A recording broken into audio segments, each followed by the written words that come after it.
And on the 9th of January, they mounted a direct attack against British and American warships. They fired on our ships and our sailors. It was the biggest attack on the Royal Navy for decades. And so we acted. We did so in self-defense, consistent with the UN Charter, and to uphold freedom of navigation, as Britain has always done. Alongside the United States, with support from Australia, Bahrain, Canada, and the Netherlands, we ordered the RAF to strike 2 Houthi military facilities in Yemen. I want to be clear that these were limited strikes. They were carefully targeted at launch sites for drones and ballistic missiles to degrade the Houthis' capacity to make further attacks on international shipping. I can tell the House today that our initial assessment is that all 13 planned targets were destroyed. At the drone and cruise missile base in Barney, 9 buildings were successfully hit. A further 3 buildings were hit at Abs airfield, along with a cruise missile launcher caught in the open. We have seen no evidence thus far of civilian casualties, which we took great care to avoid. I know the whole House will join me in paying tribute to the incredible bravery and professionalism of all our servicemen and women. The need to maximise the security and effectiveness of the operation meant that it was not possible to bring this matter to the House in advance. But we took care to brief members before the strikes took place, including you, of course, Mr. Speaker, and the Leader of the Opposition, and I've come to the House at the earliest possible opportunity. Mr. Speaker, I do not take decisions on the use of force lightly. That's why I stress that this action was taken in self-defence. It was limited, not escalatory. It was a necessary and proportionate response to a direct threat to UK vessels and therefore to the UK itself. And Mr. Speaker, let me be absolutely clear why the Royal Navy is in the Red Sea.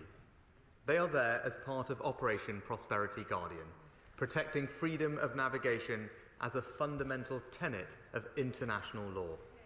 The Houthis' attack on international shipping have put innocent lives at risk.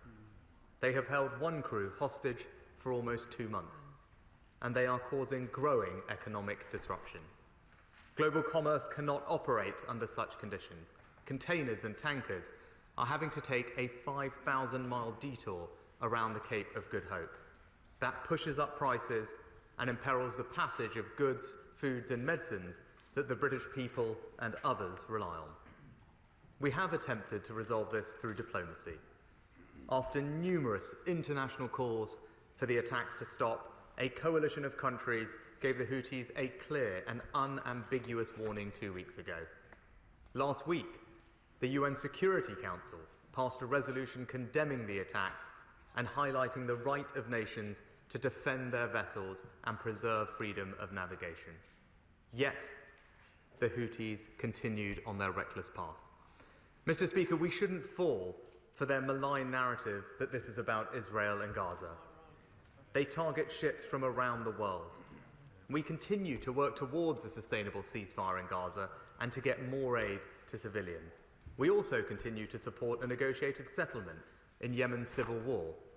But I want to be very clear that this action is completely unrelated to those issues.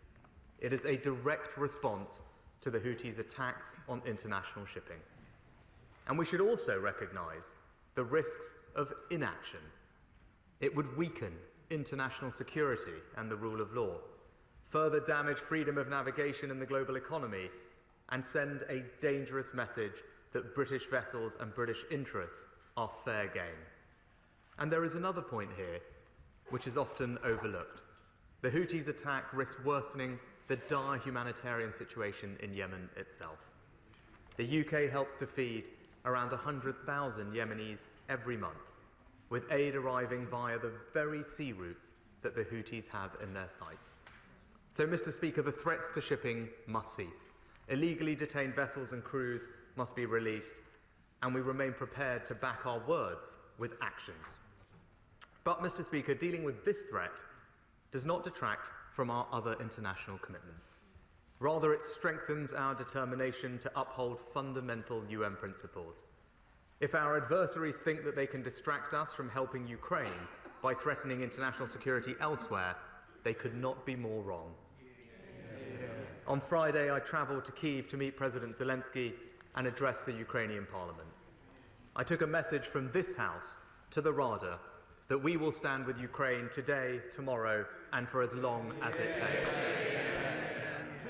If Putin wins in Ukraine, he won't stop there, and other malign actors will be emboldened. That's why Ukraine's security is our security. That's why the UK will stay the course. And it's why I'm confident that our partners share our resolve. And so far from our resolve faltering, our military support to Ukraine will increase this year.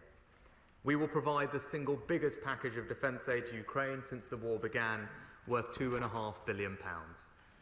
This will include more air defence equipment, more anti-tank weapons, more long-range missiles, thousands more rounds of ammunition and artillery shells, training for thousands more Ukrainian servicemen and women, and the single largest package of advanced drones given to Ukraine by any nation. All of this is on top of what we have already provided to support Ukraine. In total, since the war began, the United Kingdom will have provided almost £12 billion of aid to Ukraine.